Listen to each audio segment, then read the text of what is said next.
Changing a video background can be very complicated and hard to do on a mobile device, but today in this video I'll show you exactly how can you change a background of a video using the Inshot video editor. All you need to do is to go ahead and follow up with me till the very end of this video, and let's jump right into it. First, we need to get something out of the way.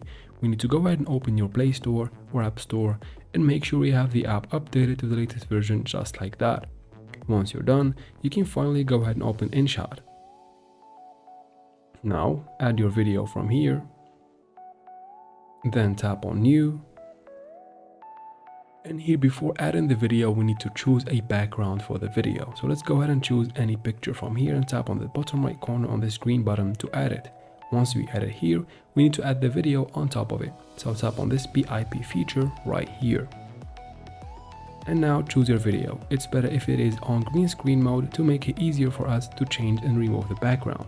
Now adjust the size and the position of your video. Now let's cut out some excess parts of the video if that's what you want, of course.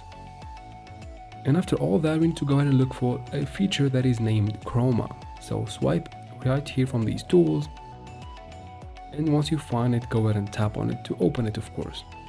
Now drag this circle to the green place or the part that you want to remove from the video, and basically change, of course. From here you can increase the strength until the green part disappears. You can even add some shadow and tap on the tick to save the changes. And just like that, you have successfully deleted and removed, or basically changed, the background of your video using the Inshot video editor. I hope this video was helpful. If it was, please like and comment down below. Leave your questions in the comment section and I'll try to answer every single one of them. And of course, subscribe and share this video with your friends. Thank you very much for watching, and see you in the next one.